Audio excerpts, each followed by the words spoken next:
श्री स्वामी समर्थ नमस्कार मंडळी, स्वागत आहे तुम्हा सर्वांचं आपल्या मराठी यूट्यूब चॅनलमध्ये। स्वामी महाराजांच्या कृपेने तुमच्या सर्व चांगल्या इच्छा पूर्ण हो हीच स्वामींच्या चरणी प्रार्थना करते आणि आज या नवीन व्हिडिओला सुरुवात करते। उद्या आहे 5 एप्रिल वार शुक्रवार आणि या दिवशी आलेली आहेत वर्षातील शेवटची पापमोचनी एकादशी। या पापमोचनी एकादशीला विशेष महत्त्व दिलं जातं। महिन्यातून 2 एकादशी येतात आणि वर्षातून अशा 24 एकादशी येतात, परंतु प्रत्येक एकादशीचं महत्त्व हे सुद्धा वेगवेगळं असतं। या दिवशी भगवान विष्णूंची पूजा करतात आणि उपवास करतात। पापमोचनी या शब्दातच त्याचा अर्थ हा दडलेला आहे। ही पापमोचनी एकादशी जी आहे तर ही मराठी कॅलेंडरनुसार वर्षातील शेवटची एकादशी मानली जाते आणि नवीन वर्ष सुरू होण्या अगोदर जर आपल्याकडनं या अगोदर काही कळत नकळत काही पाप घडलेली असेल, काही वाईट कर्म आपल्या हातून घडलेली असेल तर यातून मुक्तता व्हावी म्हणून या एकादशीचं व्रत हे केलं जातं, जेणेकरून सर्व पापातून, त्रासातून, कर्मातून आपली मुक्ती होईल आणि नवीन वर्ष हे आपल्यासाठी सुख समाधानाचे जाईल। त्याचबरोबर वर्षभर आपली भरभराट होईल आणि सर्व मनोकामना पूर्ण होतील। आणि म्हणूनच या दिवशी व्रत करून भगवान विष्णूंच्या पूजेसोबतच काही उपाय आणि सेवा सुद्धा केले जातात। आज या व्हिडिओमध्ये मी तुम्हाला अतिशय प्रभावी असा उपाय सांगणार आहे। आपल्याला उद्या तुळशीला अशी एक वस्तू ही अर्पण करायची आहे। ही वस्तू अर्पण केल्याने चहूबाजूने आपल्या घरामध्ये पैसा हा येऊ लागेल, अखंड लक्ष्मी आपल्या घरामध्ये नांदेल आणि फक्त 24 तासातच श्रीमंतीचा ओघ हा सुरू होईल आणि संपूर्ण दारिद्र्य आणि गरिबी ही नष्ट होईल। असा हा अतिशय प्रभावी उपाय मी तुम्हाला आज या व्हिडिओमध्ये सांगणार आहे। त्यामुळे तुम्ही व्हिडिओ शेवटपर्यंत नक्की पहा। चॅनलवरती नवीन असाल तर सबस्क्राइब करा आणि असेच माहितीपूर्ण व्हिडिओ पाहण्यासाठी बेल आयकॉनला प्रेस करा, म्हणजे जेव्हा कधी मी नवीन व्हिडिओ अपलोड करेल त्याचं नोटिफिकेशन सर्वात अगोदर तुम्हाला भेटेल आणि तुम्ही एक पण व्हिडिओ मिस करणार नाही।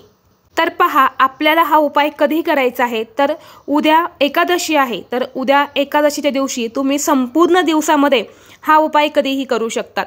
फक्त दुपारी 12 ते 12:30 हा जो वेळ आहे या वेळेमध्ये हा उपाय तुम्हाला करायचा नाही, परंतु तुम्ही हा उपाय सकाळी केला तर अतिशय उत्तम। सकाळी आपण स्नान करून आपल्या देवघरातील देवांची पूजा करायची आहेत, भगवान श्री हरी विष्णूंची पूजा करायची आहे, त्यांना प्रिय असणाऱ्या वस्तू अर्पण करायच्या आहेत आणि यानंतर लगेच आपल्याला हा उपाय जो आहे तर तो करायचा आहे। आपल्याला सर्वांनाच माहीत आहे की एकादशीच्या दिवशी तुळशीला अनन्यसाधारण महत्त्व दिलं जातं। तुळस ही आपल्या हिंदू धर्मामध्ये पूजनीय मानली जाते। तुळशीला साक्षात माता लक्ष्मीचे प्रतीक मानले जाते आणि म्हणूनच आपल्या प्रत्येकाच्या घरी तुळशीचं रोप हे असतंच।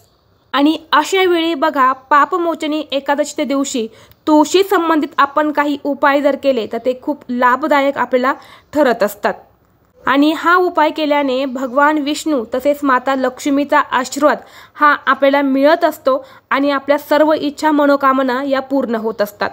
आता हा उपाय आपल्याला का करायचा आहे ते पहा। तर हा उपाय आपल्याला आपल्या घरातील सर्व पैशांच्या अडचणी दूर होण्यासाठी, घरातली गरिबी ही निघून जाण्यासाठी, आर्थिक समस्या नष्ट होण्यासाठी आपल्याला हा उपाय करायचा आहे। बऱ्याच वेळा आपण कष्ट मेहनत करतो परंतु आपल्याकडे पैसा हा स्थिर राहत नाही, आपल्या कष्टाला आणि मेहनतीला नशिबाची साथ मिळत नाही, म्हणून योग्य ते फळ आपल्याला कष्टातून मिळत नाही आणि यामुळेच आपल्याला पैशांच्या अडचणी या येत असतात। कधी कधी आपल्या हातातून जास्त प्रमाणामध्ये पैसे खर्च होतात, म्हणजेच काय होतं की आपल्याकडे माता लक्ष्मी ही प्रसन्न आहे, परंतु आपल्याकडे लक्ष्मी ही स्थिर राहणे हे सुद्धा तितकेच महत्त्वाचे आहे। लक्ष्मी येण्याचे मार्ग हे खूप कमी असतात, परंतु लक्ष्मी ही घराबाहेर जाण्याचे मार्ग हे खूप जास्त असतात। अशा वेळी माता लक्ष्मीला प्रसन्न करण्यासोबतच माता लक्ष्मीला आपल्या घरामध्ये आपल्याकडे स्थिर ठेवणं ते सुद्धा तितकंच महत्त्वाचं आहे। म्हणून हा उपाय जर तुम्ही केला तर नक्कीच माता लक्ष्मी ही तुमच्याकडे स्थिर राहील। तर तुम्हाला काय करायचं आहे, हा उपाय करण्यासाठी 2 जायफळ घ्यायचे आहेत। चांगले 2 जायफळ तुम्हाला घ्यायचे आहेत, कुठेही काळे पडलेले किंवा तुम्ही कधी अगोदर पूजेमध्ये वापरलेले असे जायफळ तुम्हाला घ्यायचे नाहीत। 2 चांगले जायफळ तुम्हाला घ्यायचे आहेत। त्याचबरोबर तुम्हाला थोडंसं हळदी आणि कुंकू, तूप टाकून या 3 वस्तू मिक्स करायच्या आहेत। तूप नसेल थोडंसं पाणी टाकायचं आणि ते तुम्हाला मिक्स करायचं आहे। तसेच तुम्हाला 2 लवंगा घ्यायच्या आहेत आणि या सर्व वस्तू घेऊन तुम्हाला तुळशीपाशी जायचं आहे। एकादशी आहे, यामुळे आपण तुळशीला कुठल्याही प्रकारचा जल अर्पण करत नाही। तुळशीचे पानं तोडले जात नाही, कारण या दिवशी माता तुळशीचं भगवान श्री हरिविष्णूंसाठी निर्जला व्रत असते। या व्रतामध्ये कुठलेही अडथळे हे येऊ नये यासाठी आपण तुळशीला जल अर्पण करत नाही किंवा तुळशीचे पानं ही तोडली जात नाही। आता तुम्ही तुळशीपाशी गेल्यानंतर तुम्हाला काय करायचं आहे, सर्वप्रथम हळद आणि कुंकू आपण मिक्स केलं आहे, तर त्याने एक स्वस्तिक काढायचं आहे।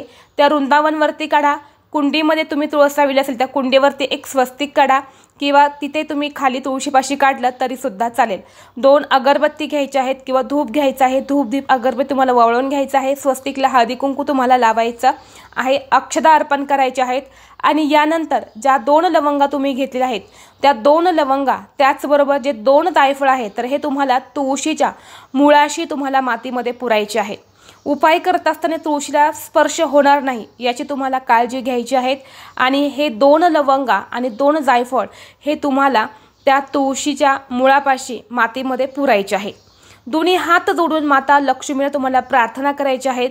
धनासंबंधित तुमच्या सर्व अडचणी दूर होण्यासाठी, घरातली गरिबी ही निघून जाण्यासाठी, लक्ष्मी स्थिर राहण्यासाठी, पैशांच्या अडचणी दूर होण्यासाठी आणि तुम्ही जे कष्ट मेहनत करतात त्याला योग्य ते फळ मिळावं, तुमच्या कष्टाचं फळ तुम्हाला मिळावं यासाठी तुम्हाला प्रार्थना करायची आहे। आणि यानंतर तुळशीला 11 प्रदक्षिणा तुम्हाला मारायच्या आहेत। या प्रदक्षिणा मारत असताना ओम नमो भगवते वासुदेवाय या मंत्राचा जप करायचा आहे। तुळशीभोवती तुम्हाला जर फेऱ्या मारायला जागा नसेल तर स्वतःभोवती तुम्ही ह्या फेऱ्या मारल्या तरी सुद्धा चालेल। अशा पद्धतीने तुम्हाला हा उपाय करायचा आहे। यानंतर तुम्हाला काय करायचं आहे, दुसऱ्या दिवशी शनिवार आहे, सकाळी उठायचं आहे, स्नान करायचं आहे, आपल्या देवघरात देवांची पूजा करून घ्यायची आहेत। आता तुम्ही शनिवारी तुळशीला जल अर्पण करू शकतात, म्हणून तुळशीला जल अर्पण करायचं आहे, हळदी कुंकू लावायचं आहे आणि पुन्हा दोन्ही हात जोडून तुम्हाला तुमची इच्छा व्यक्त करायची आहेत। आणि जे 2 जायफळ आपण कुंडीमध्ये त्या मातीमध्ये पुरलेले होते ते तुम्हाला वरती काढून घ्यायचे आहेत। वरती काढून घेतल्यानंतर स्वच्छ तुम्हाला पाण्याने धुवून काढायचे आहेत। लवंगा तुम्हाला काढायची गरज नाही, फक्त जायफळ काढायचे आहेत, स्वच्छ धुवून काढायचे आहेत। एक लाल कपडा घ्यायचा आहे, लाल कपड्यामध्ये तुम्हाला हे 2 जायफळ बांधायचे आहेत आणि ते तुमच्या पैशांच्या तिजोरीमध्ये तुम्हाला ठेवायचे आहे। जायफळ हे लक्ष्मी प्राप्तीसाठी खूप प्रभावी मानले जातात। अगदी पुराणामध्ये हे उपाय जे आहेत तर ते सांगितलेले आहेत।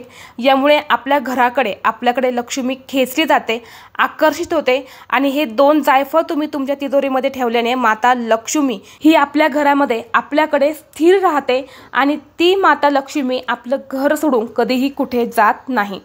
एकादशीच्या तिथीला हा उपाय करायला विशेष महत्त्व दिलं जातं, यामुळे तुम्ही हा उपाय नक्की उद्याच्या दिवशी करून पहा।